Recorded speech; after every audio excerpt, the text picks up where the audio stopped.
agnostics, long-haired weirdos, short-haired weirdos, vandals, hooligans. The government, hug the government, love the government, hug the government, love the government, hug the government. Welcome to The Politics Guys, a place for bipartisan, rational, and civil debate on American politics and policy.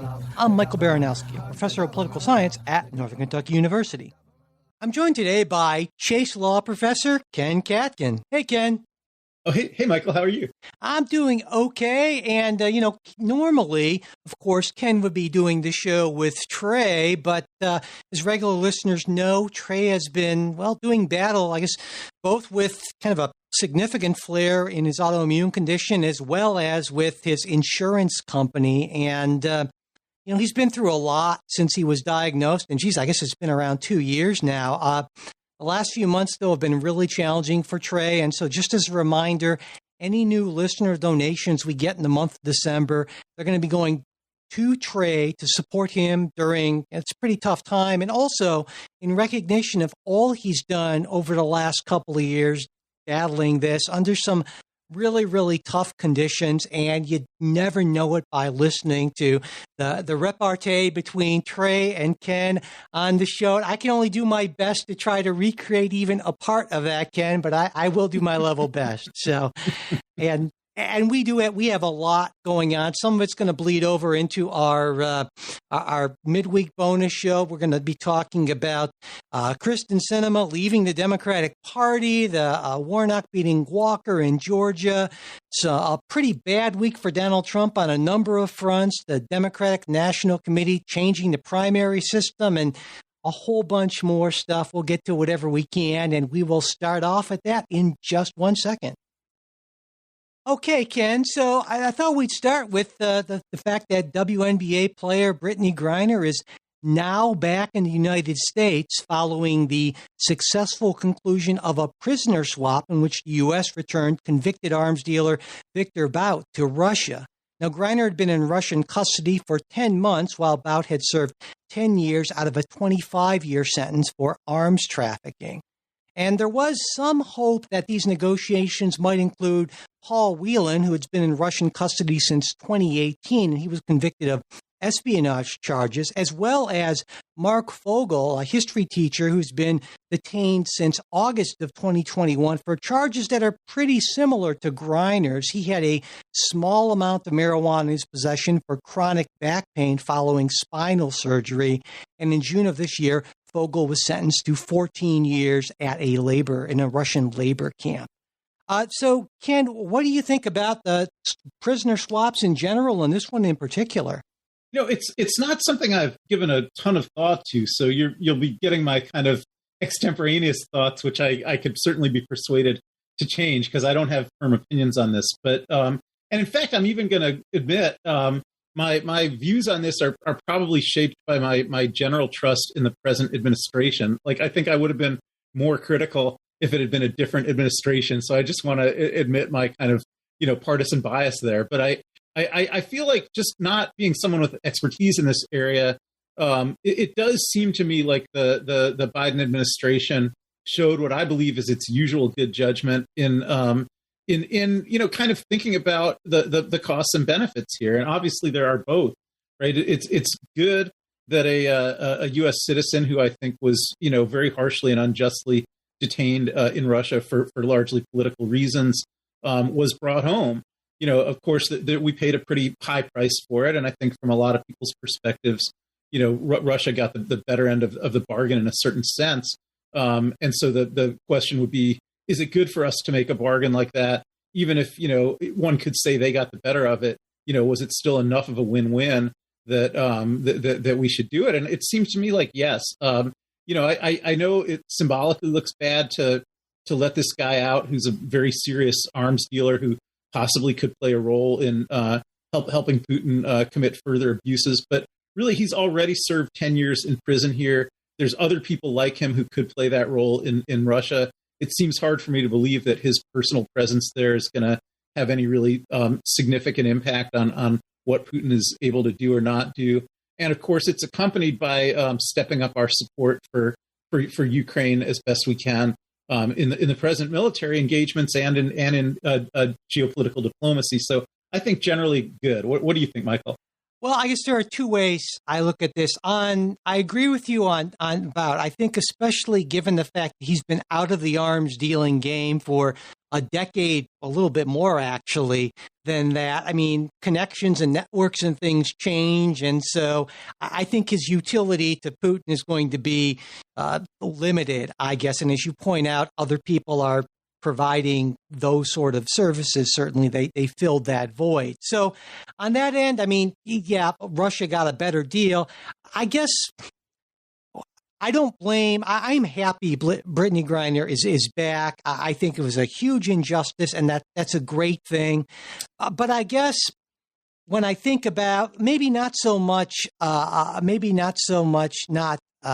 not Fogel, but the Paul Whelan, who there's espionage charges, and there's some other stuff going on there potentially with Whelan. But when I take a look at Mark Fogel, who it seems to me that the situation is very, very similar to Griner's, except he's an older person who's, wouldn't be surprised, is maybe less able to withstand the rigors of a Russian labor camp. He's been in custody longer, and yet the State Department hasn't even bothered to list him as being unlawfully imprisoned, despite the fact that this August, 9 senators petitioned the Secretary of State to do so. And this was a bipartisan thing, 6 Democrats, 3 Republicans. And it feels to me like in this, like in everything else, it pays to be a well-connected celebrity because, Fogel's just some history teacher from Pittsburgh. And, Brittany Griner gets to go to the front of the line because she's, semi-famous. And I have a problem with that. Yeah, I just don't know enough about that, and I was pleading that this is really something I didn't know that much about. But I guess I don't even know that the State Department isn't making efforts to get Mark Fogel out, and I don't know enough about the details of his case and why. If you're saying the State Department hasn't listed as an injustice, I'm not sure why they haven't. So maybe if you know more about that, maybe I'm not the only one who doesn't. Maybe you could tell me and our listeners. Yeah, and they haven't. In fact, at the press conference, I think it was yesterday, the White House press secretary sort of sidestepped all the questions about directly the comparisons to the Fogel case. Now, they did earlier on, I think this summer, they did ask Russia to release Fogel on humanitarian grounds, but they have been strangely silent in response to why they felt that the Griner case was an injustice, which I agree it was, but why the Fogel case is different. And it's just in absence of any other information from the State Department, it's hard. I think it's understandable for people to say, well, look you have a wealthy, connected celebrity, and then you have a history teacher from Pittsburgh. And, well, of course, wealthy, connected celebrities always seem to be able to jump the line. And that's what I'm left with, because the State Department says they won't comment. The White House says they won't comment because of security issues and safety issues. And maybe that's the case. Or maybe it's just a convenient cover for saying, like, hey, it looked politically better for us to free this person who a lot of folks care about, as opposed to this guy who no one even hardly knows about.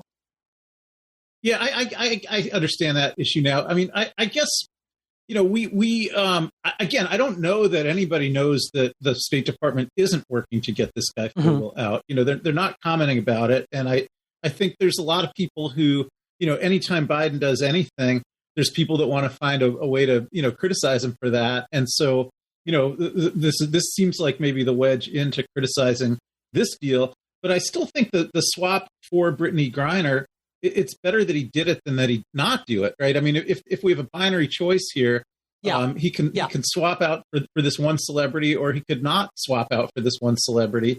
I think it's better to do it, even if there's another person similarly situated that he wasn't also able to swap out for. And I think it doesn't end any behind the scenes efforts that might be being made. And I also think about it, if the administration is making efforts to get Mark Fogel out, it's probably necessary that they be as tight-lipped about it as they are, because the more they sort of publicly say they're trying to do it, the more that it increases the price that Putin can extract for it, because he gets the ability to make the administration, kind of publicly fail. So I think it's absolutely necessary to keep quiet about it if they're working on it. Yeah, and I agree that the difficulty here, of course, is there is an awful lot that we don't know, and I would agree with you that if it's a case where Putin said, "Hey, listen, it's Griner for bout, and that's the only deal that we're willing to consider," well, yes, I certainly wouldn't want the Biden administration or any administration to say, "No, we're holding out for this guy who's been here longer." So yeah, under those, if it were a binary choice, definitely. I certainly agree with that. I mean, there's also the issue of, well, is it good policy in general to do prisoner swaps? And I think while many administrations in the past have said, well, we don't negotiate with terrorism. I would argue that Russia's a terrorist state. That's another question. But I get that in practice, it's just simply not something we can afford not to do when we have so many way of potential of bringing home. Right. I mean, it's literally the way we brought home all the Iranian hostages in 1980. Yeah. I mean, there's such a compelling humanitarian case to do some kind of negotiating. And also, I think even though, a lot of people have noted, and I won't disagree, that we're giving them back a much more serious criminal and a person who's more high value to Putin than what we're getting back. I think that it's possible for one side to get the better end of a deal at the same time that the deal is a win-win for both sides. Yeah. I mean, I think it's kind of like that every single time I go, buy some ice cream, really. I think like Raiders gets a lot more out of that deal than I do, but it's still a win-win, so. And honestly, I'm happy. I'm okay with giving Russia a propaganda victory that's not really a substantive win if it means bringing an American back home. Yeah, me too. So. All right. Well, let's move on to the domestic front. Some other late breaking news. Earlier today, we're recording this late Friday morning.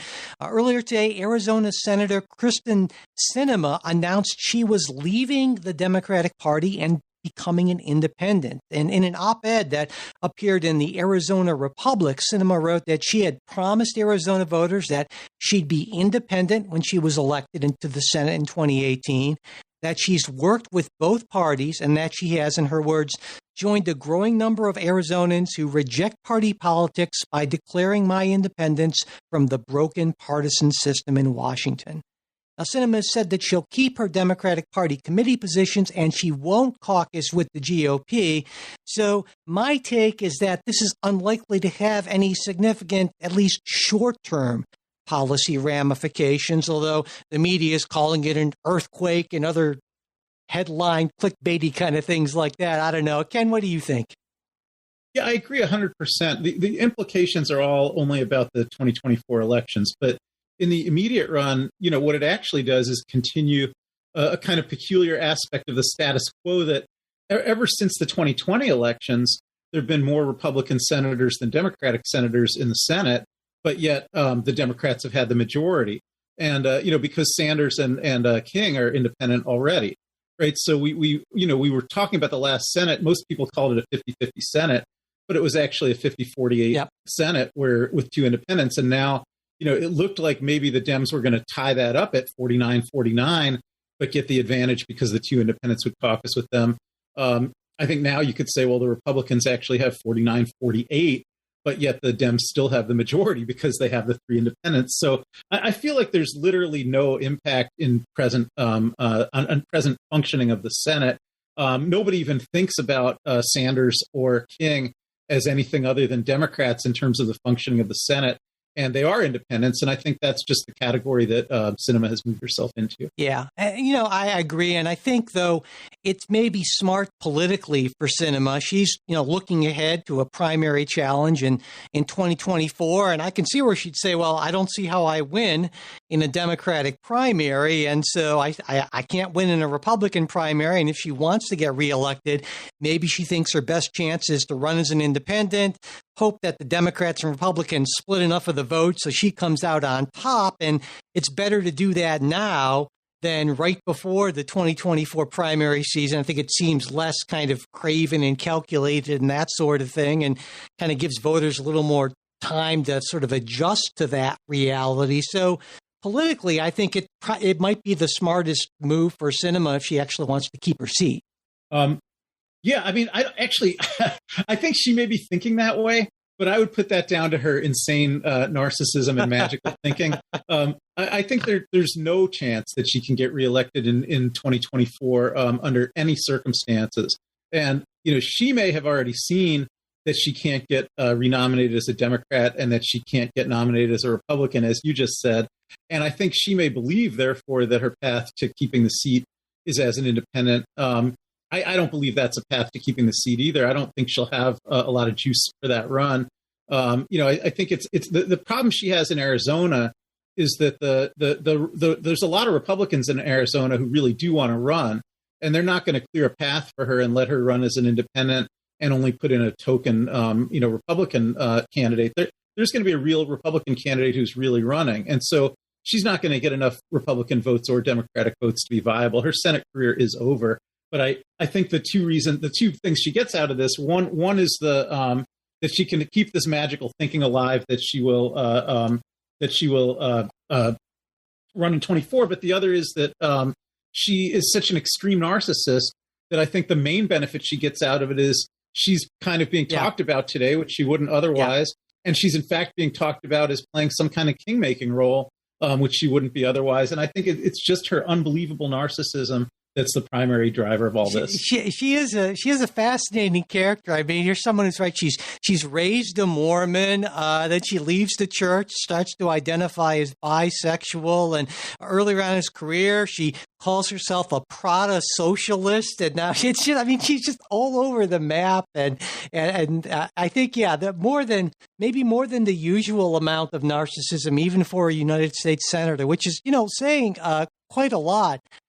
I would say, but I will say, I think that's the formula for understanding everything you need to know about Kristen Sinema. Well, but I will say, kind of in her defense, in a way, I mean, on one hand, you can say, well, she's voted with the administration less often than all but 4 Democrats in the Senate. But if you take a look at where Arizona is electorally, and there's a metric that actually 538 uses called Biden plus minus, which is basically the difference between a senator's predicted votes and their actual support for the administration based on Biden's margin in 2020. And she's way up there, actually. And so you could make the case that actually Kristen Sinema has been supporting the administration more than might be strictly good for her electorally. That's about the strongest case I'm going to make for Kristen Sinema, but I thought I would throw that out there since we've been more or less kind of bashing her throughout the segment here. Yeah. Well, I'll even pick a bone with that because, she has been supporting the administration much more often than not, but still I'd say not even as much as Mark Kelly. And Mark Kelly, I think, is stronger electorally than she is. So Arizona is a purple state. But one of the best paths for a Democrat to win there is to consolidate the support of all the Democrats who are there. Yep. And that's what Kelly has really done. Yeah, and Kelly has been slightly more supportive, you're right, of the administration in obviously the same states, so the same political environment. And he's much less of a insane narcissist, I guess you could say, certainly, than Sinema. So your prediction then is that Sinema is gone in 2024, and that while this may be a slim path, it's pretty much unlikely for her to have any kind of realistic shot.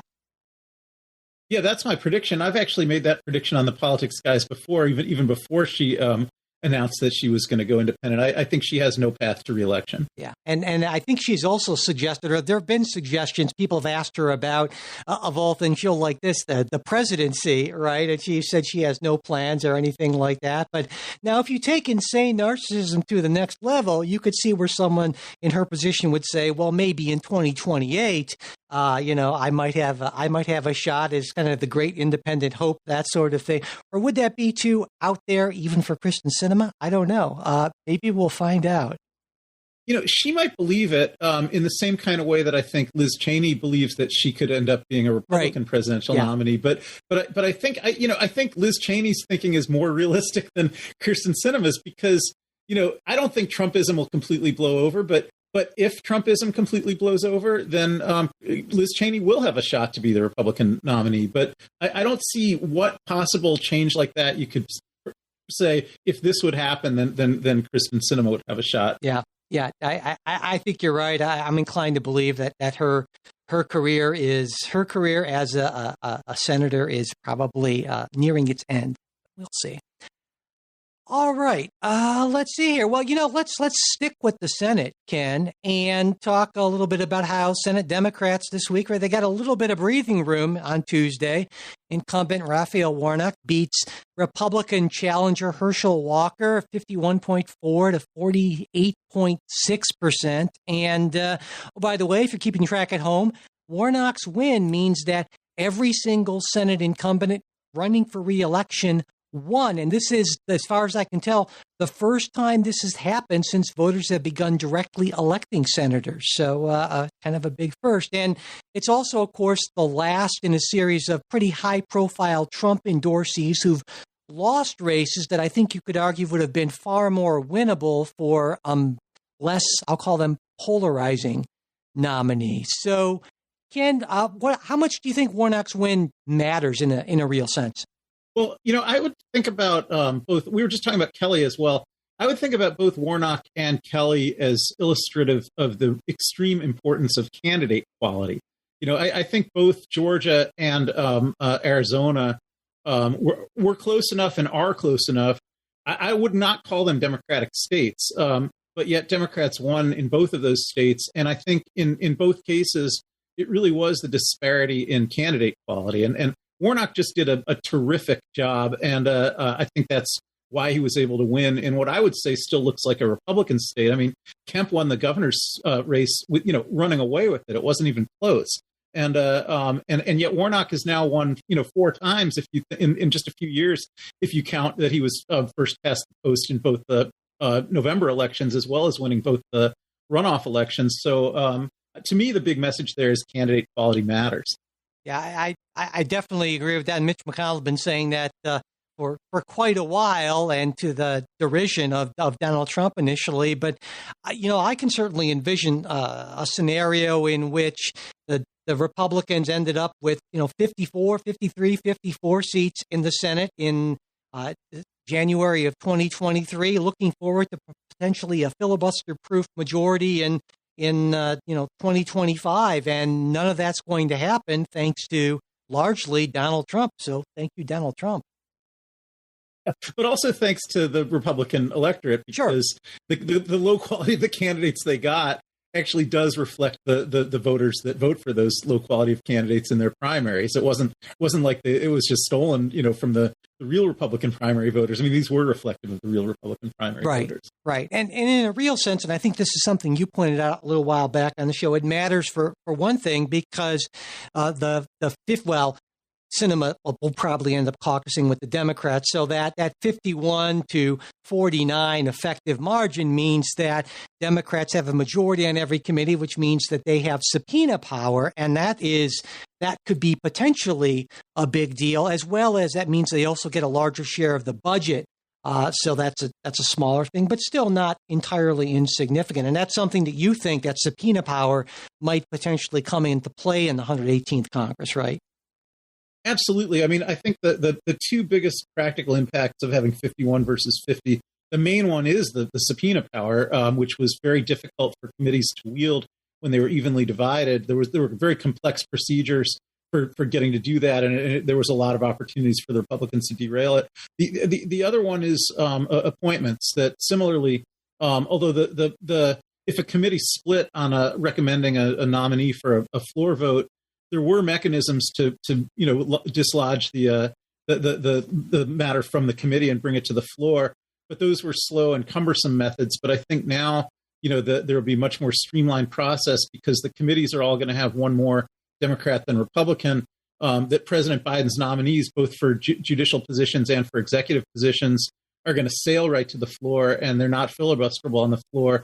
So I'm optimistic that he'll be able to fill all the judicial vacancies, and that there will be 0 judicial vacancies by the time his term ends in the end of 2024. So that's the main significance. I think from a legislative standpoint, it would make a lot less difference. Yeah. Do you think that, I agree in terms of the greater ease of filling those judicial vacancies, especially. Do you think that having that one extra vote, do you think that matters in terms of substantively the sort of judges Joe Biden will be able to get approved by the Senate, or really not that much in any real sense? Not that much in any real sense for a couple of reasons. I think, first of all, Biden himself is not trying to appoint far left judges. I think he's trying to, appoint the kind of judges with conventionally excellent credentials. He really won't find too many variances from that. And second of all, of course, Manchin could still vote no on anybody. And, Manchin has voted no on a couple of executive nominations in the first 2 years of Biden's presidency. I don't think he's voted no on any judges, but I think he does have some need to establish some independence from Biden. So it won't be great if they can't keep all 51 senators on board. The idea that they have one to lose is formally true, but I think they're not looking to lose that one. I think they're planning to keep all those votes on board. Yeah, that's my take as well.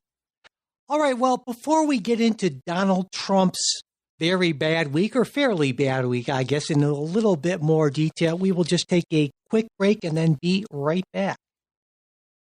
Okay, Ken, so, it was, by any standard, I think it was kind of a rough week for Donald Trump. I mean, not only does his Georgia Senate candidate lose, but two subsidiaries of the Trump Organization were convicted of multiple crimes, including tax fraud, falsifying business records, and conspiracy. And these charges relate to the company compensating executives off the books in various ways in order to evade taxes. Now, Donald Trump himself was not charged, but the organization is now subject to a fine of up to $1.6 million at sentencing, which will be coming in the next few weeks, I think. And of course, $1.6 million would be a lot to me. I'd be in trouble, but it doesn't really amount to that much for the Trump Organization. But maybe of more significance to Donald Trump personally is that ongoing investigation by special counsel Jack Smith. And this week it was reported that Smith has sent subpoenas to election officials in Arizona, Michigan, Wisconsin. Those, of course, are three closely contested states in 2020, and they played an important role in Trump's attempts to reverse the result of the 2020 presidential election. So Ken, I thought we could start with those Trump Organization convictions. I mean, what do you think about them? How big of a deal do you see those as being? I think the crimes that the Trump Organization was convicted of are pretty minor. I'm even open to the idea that, other New York corporations that committed similar violations of law, might not find themselves being criminally prosecuted for it. Although also, it's probably also the case that those other organizations, if they were called on it or indicted for it, they would move faster to, pay up the unpaid taxes and not go to the criminal trial. So, I think part of the reason we're seeing a criminal trial is there was more scrutiny into Trump Organization. But part is that when the irregularities were revealed, he would not do a single thing to try to settle the matter. But I think it is somewhat significant. The fact that the Trump Organization has been convicted does leave open the possibility that he could be personally indicted, because now you have, Alan Weisselbeck was convicted. The organization was convicted. It certainly suggests that Trump personally had knowledge of the scheme and may have ordered the scheme, because after all, if Weisselbeck didn't do it, if Weisselbeck did it all himself, then there'd be no basis to convict the organization. So convicting the organization implies other people in the organization were in on it. So I think that does open a little bit of jeopardy for Trump. It does also open some additional room for penalties, not only the fines, but corporations that commit crimes can lose certain privileges going forward. Even their right to operate as a New York corporation. So, that might not be a huge setback for him, but it would be another day that he'd be in the headlines if the Trump Organization lost its status as a New York corporation. So little things like that. But I think the biggest significance, of course, is political. And it's part of a week where, he was a little bit humiliated by Herschel Walker losing in Georgia. He was a little bit humiliated by the blowback from his dinner with Kanye and the white supremacist Nick Fuentes. And it does feel like the independent counsel's net is closing. So, or the special counsel, not the independent counsel. So all of those things are happening at once. And I think that adds up to a picture of Trump in political and legal jeopardy, and that all the dots that are forming that picture, of which the convictions are one, I think that the significance is mainly political. Yeah, I mean, and Jay has long said that his vision, his hope, I think, is that this aura of Trump being a winner after loss after loss after loss is just going to basically fall away, and he'll lose enough of his support so that at least even if he can still make a run, he just won't have enough support to make a successful run. And I think there's maybe something to that, but I am hesitant to rule Donald Trump and his supporters out at this point, just because as I've said before, I was burned so badly in 2016 on that. So I'm not gonna say that Donald Trump is done at this point. But I did want to ask you about those Smith subpoenas, because I think on one hand you could say, well, maybe the media is just making too much of what could be kind of a routine request for information. I mean, given the nature of the investigations he was charged with conducting. Well, if that's the position I'm in, the first thing I do is subpoena those officials for information. So a subpoena in and of itself doesn't really tell us much of anything, at least in terms of culpability, right? Well, no, right. It doesn't tell us that there is culpability, but it we know there's some culpability. So, some things we already know quite well. We know that Trump himself called the Secretary of State of Georgia and the counsel for the Secretary of State of Georgia, and tried to influence him to find 12,000 votes. We know that people affiliated with Trump tried to organize, particularly John Eastman, tried to organize a scheme to send fake electors to the Electoral College fraudulently. So, we know all these things. So in that context, we don't know exactly about all the communications between the Trump organization and the county officials, but these would be additional pieces of evidence of crimes, where the broad outlines are already well known. So in that context, I would say we know a little more than just that it doesn't mean anything. I think it means something. I think it means that the Justice Department, including Jack Smith, have concluded that crimes were committed, and they're trying to dot all their I's and cross all their T's in terms of collecting all the evidence of it. In the past, when Jay and I have talked about this, he suggested that Donald Trump may have, like you mentioned, the finding, 12,000 more votes, that is not necessarily a sign of some sort of criminal intent if he, in fact, legitimately believed that there were 12,000 uncounted votes for him, and he wasn't asking that those votes be pulled out of the ether, just that they be found, that they were already there. And it's kind of a larger narrative. And I've heard this from Jay and from other folks on the right saying that, well, Donald Trump's not guilty of committing crimes because he legitimately believes that the election was stolen, and that his efforts and that the efforts of people like Eastman were not illegal. They were just legitimate attempts to overturn, to correct a grave injustice. And I wanted to get your take on that. Well, I think what you're really asking only goes to proof. I mean, I believe that he knew that it was illegitimate, and therefore it was a crime. Now, so I think and I'm sure the Justice Department believes that too. So the question isn't, I think if you're looking at it from an investigation standpoint, the question isn't, is that possible? I think they know, and I know, and no, that's not possible. The question is, can we prove that that's not possible? And that's why they need to collect all the evidence.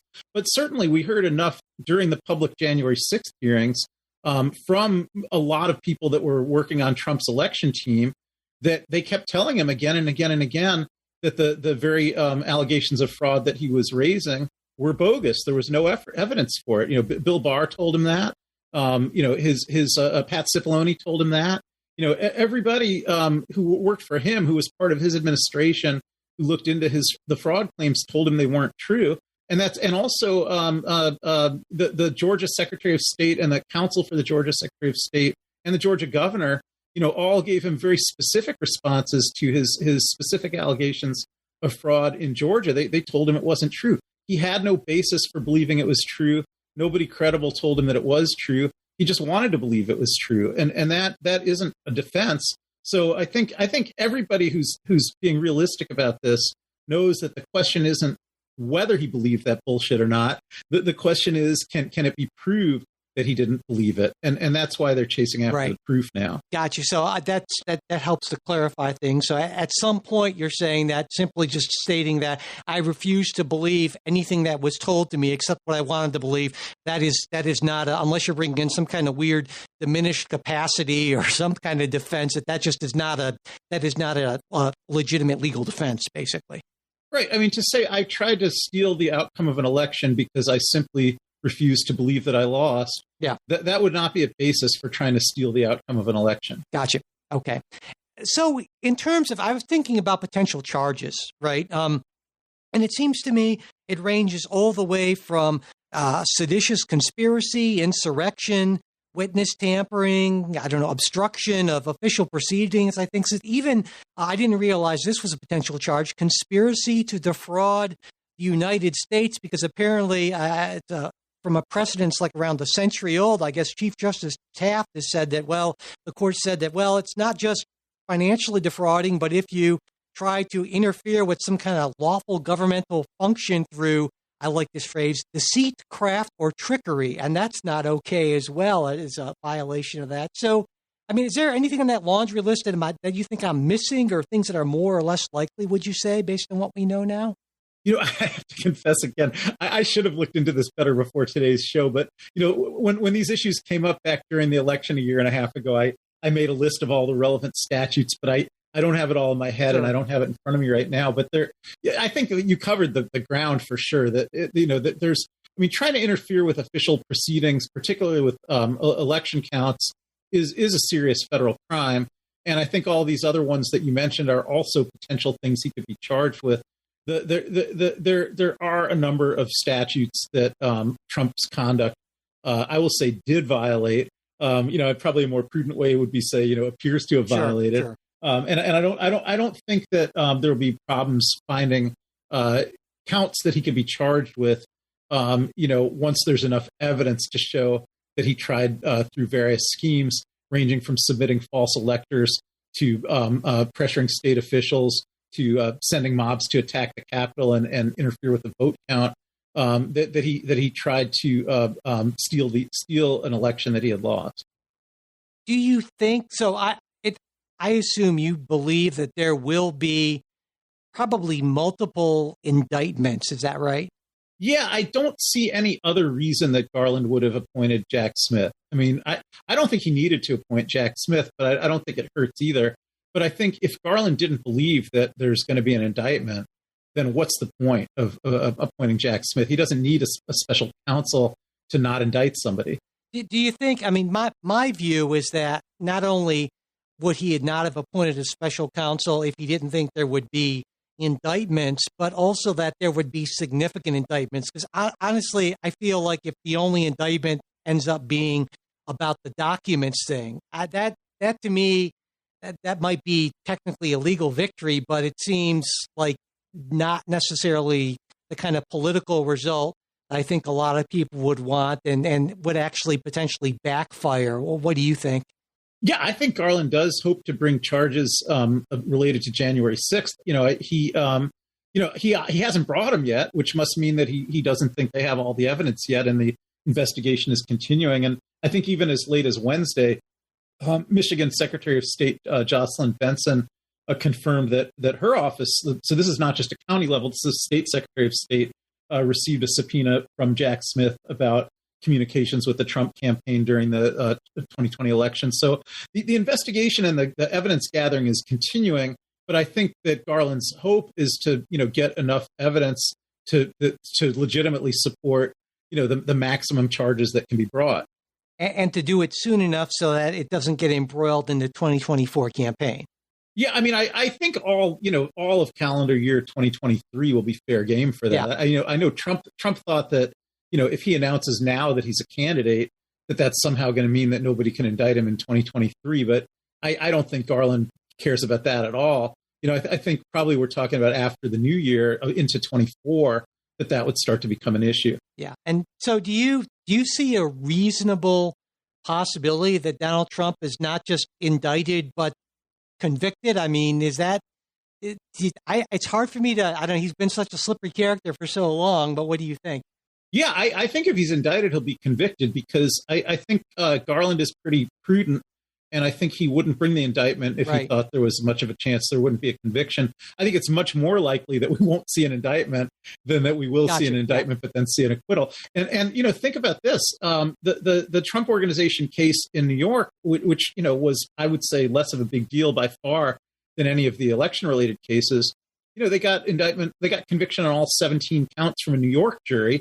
And you might say, well, New York juries hate Trump, but actually DC juries hate Trump too. And, that's where these cases will most likely be. So I don't think it's impossible. And I think, in the earlier cases against people like Manafort, before he got pardoned, they got convictions out of juries related to some of the same conduct.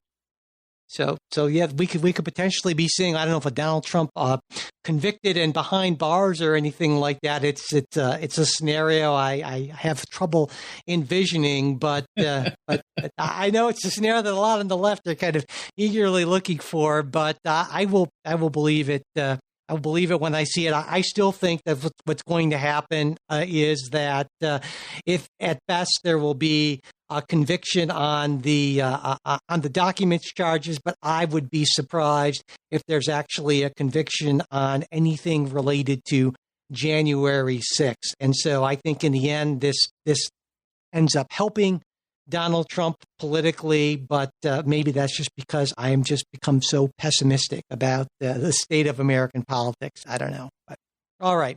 So you actually believe there will be an indictment, but there will be an acquittal? I believe there will be an indictment and a conviction on the documents charges. That to me seems to be pretty straightforward. It's like Donald Trump practically gifted the DOJ with that one. But on the January 6th stuff, I think it's going to be too difficult to prove. And I just see him getting out of that. So, yeah, that's my take. Getting out of that by not being indicted or by being indicted? No, by being indicted, but by not being convicted. And I think that's going to be worse than not being indicted in the first place for the reasons that you talked about. So yeah, I will say I don't think that'll happen. I think there's much more of a chance he'll never be indicted. I think Garland does not want an acquittal, and he will stop there from being an indictment unless it's really clear they'll get an acquittal. Maybe you're right, because the evidence then would have to be really strong. Yeah. The evidence would have to be really strong. I think Garland's not going to let the case move forward unless it's an open and shut case. And so you think sometime in the coming year, we will see any indictments probably come down, I would imagine. So depending on how quickly or slowly this moves, especially if Garland wants to if Smith wants to make sure that all of the I's are dotted and T's are crossed on this, we could potentially be seeing the actual criminal case start or be going on in 2024 during the presidential year? Yeah, I think it could. I think it would have to start, pretty early in the presidential year. And, and if Trump's able to, he is pretty good at introducing delay. I think if he's able to delay it, into the spring, if the primaries start and he's a candidate, I think it'll end up getting delayed until after the election, but in November. But if he's already, otherwise, maybe that does make me think they need to speed up the timeline for the indictment a little bit more, because otherwise I think there is a chance of an indictment followed by a postponement of the trial. Yeah, it should be a very interesting period, to say the least. All right, well, let's stick with domestic politics and kind of presidential election sort of stuff. For, I guess half a century now, the presidential primary season has been kicked off with the Iowa caucuses, but that's going to be changing, at least for the Democratic Party, in 2024, because on the recommendation of President Biden, the DNC's Rules and Bylaws Committee has agreed to reorder their primaries, with South Carolina replacing Iowa as a kind of first in the nation. Now, formal approval of this won't come until early next year, and states will also have to adjust their primary dates to correspond with this new ordering, which brings a wrinkle into this. But the way the order will be, at least if the DNC's Rules and Bylaws Committee has its way, is South Carolina on February 3rd, followed by Nevada and New Hampshire 3 days later, Georgia on February 13th, and Michigan on February 27th. And, this has been a change that a lot of Democrats have been arguing for years now, in kind of an attempt to bring more diversity to the early stages of the nominating process. And in the letter that Biden wrote to the Rules and Bylaws Committee, he said, for decades, Black voters in particular have been the backbone of the Democratic Party, but have been pushed to the back of the early primary process. We rely on these voters in elections, but have not recognized their importance in our nominating calendar. It's time to stop taking these voters for granted and time to give them a louder and earlier voice in the process. And so now South Carolina, of course, which followed Iowa, New Hampshire, and Nevada in 2020, they gave a big boost to Biden's presidential campaign. If you folks recall, he finished in fourth place in Iowa.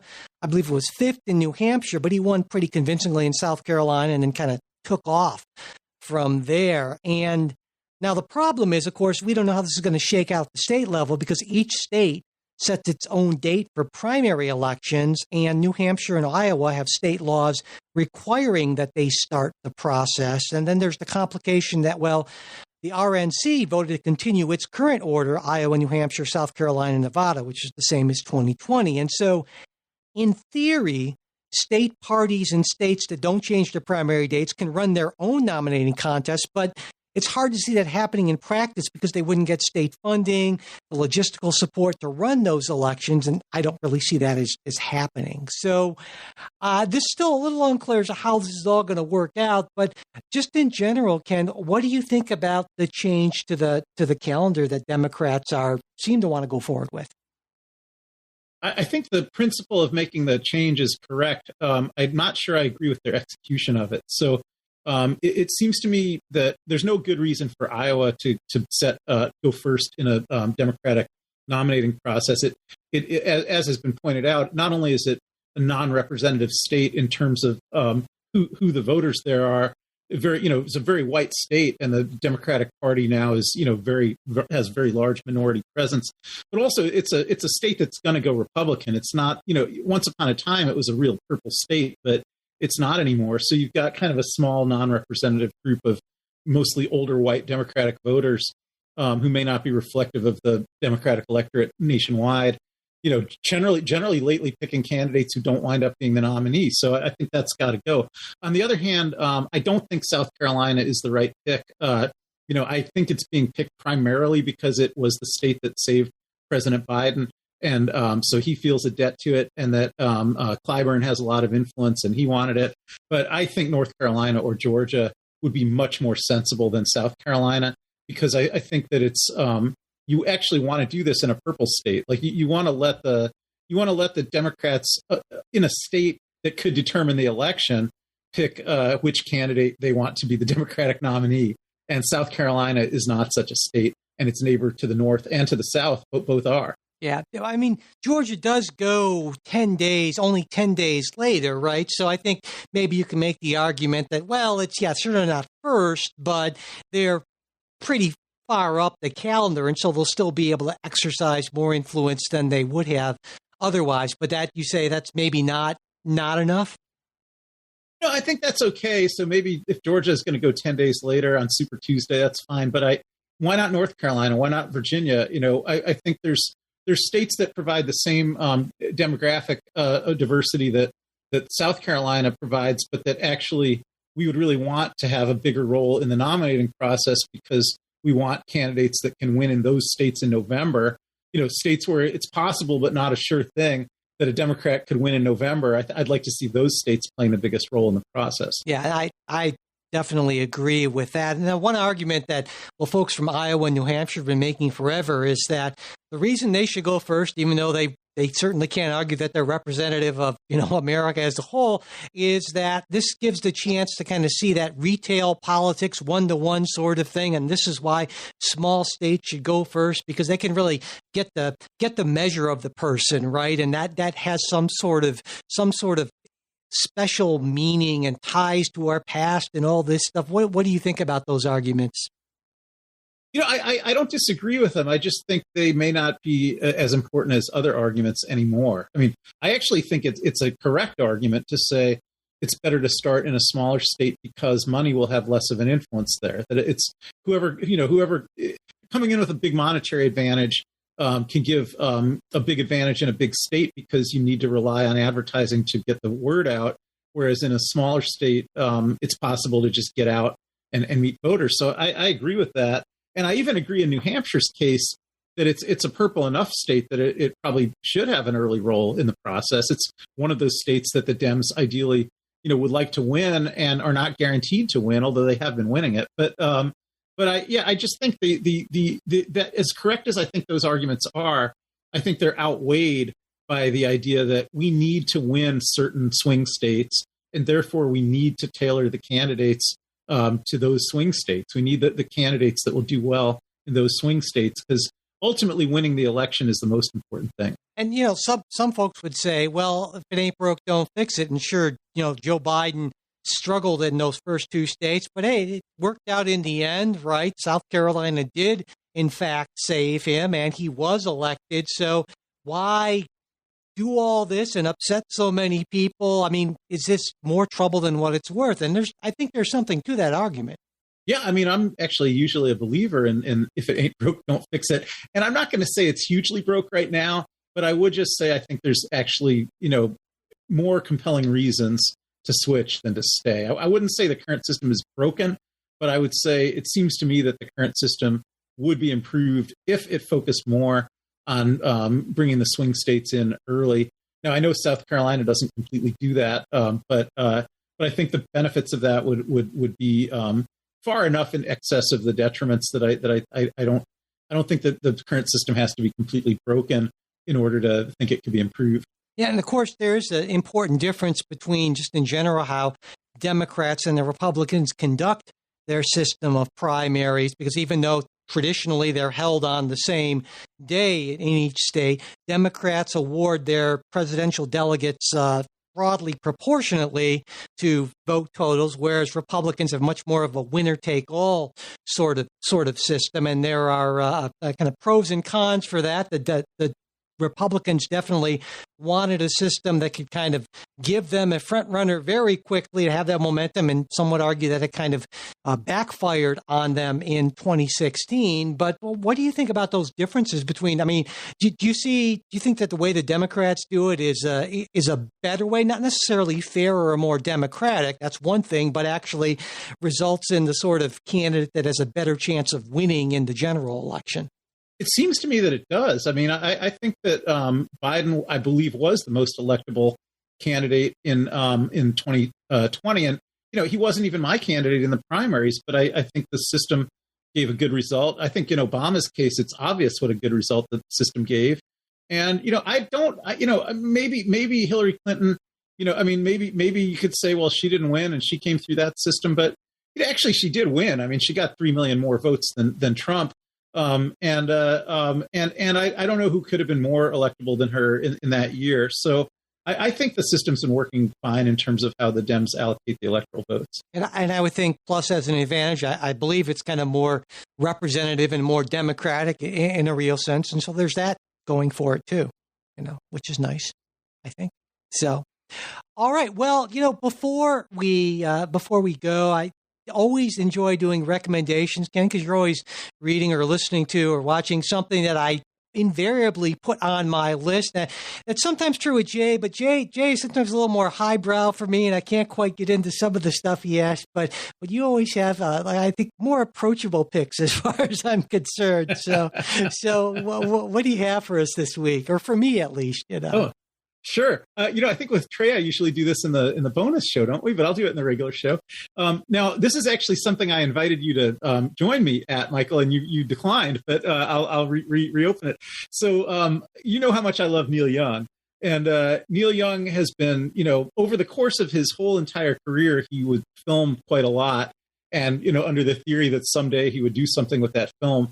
And one thing that he just got around to doing was 50 years ago, when he recorded the album Harvest, which I believe is his most popular album ever, he had a couple cameramen with 16 millimeter handheld film cameras filming pretty much everything, every rehearsal, every recording session, just everything.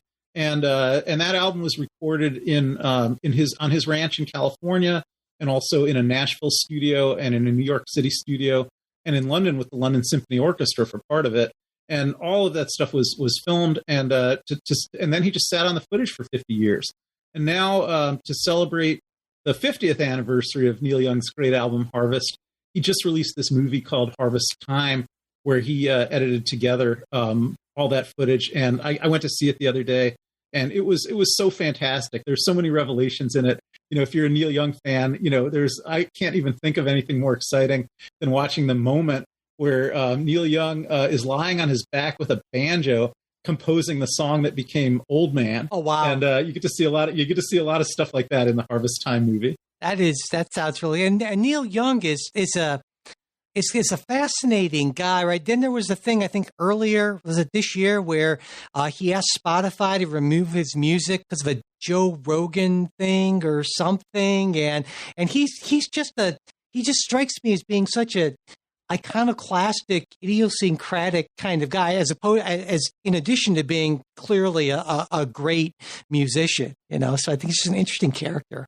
Yeah, so that's my pick. Okay, I'll go with something. Well, I just a couple of days ago, I watched a movie just came out called Bullet Train, just for some fun. It's final exam time, and I tend to be kind of burned out at this time of year, and so I just needed something fun and silly, and ideally with ridiculous levels of cartoonish gore. And the Bullet Train is it. It's a new Brad Pitt movie. It's 5 assassins on this train, this bullet train that's going to Kyoto or something, and blood and hijinks ensue. And it's a lot of fun, and I was able to turn my brain off for a couple hours, and just that's what you need, this is what you need, Bullet Train. So there we go. All right, before we go, just a reminder that Ken and I are going to be doing, well, the bonus show is going to be pretty much all Supreme Court all the time. We have a couple of really important cases, as well as Ken's thoughts on Supreme Court ethics, and I'm really looking forward to those conversations.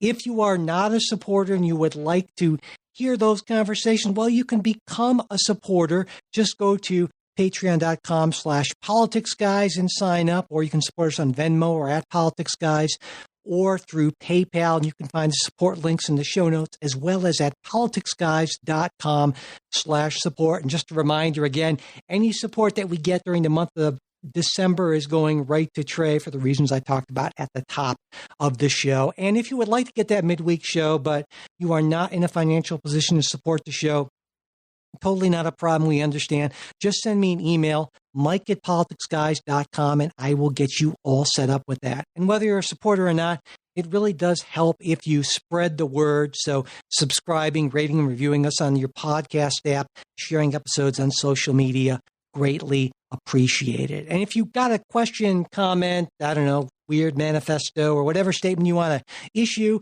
you can do that to us at mail@politicsguys.com. There's also our Discord for Patreon supporters, which is always a lot of fun. And you'll find links to all of that stuff in the show notes. And finally, a special thanks, as always, to our executive producers, Bruce Johnson, Wilma Moreno, Andra Masker, Daniel Toe, Ryan Beasley, and Don Oglesby. We'll be back with a new episode for you next week. We hope you'll join us.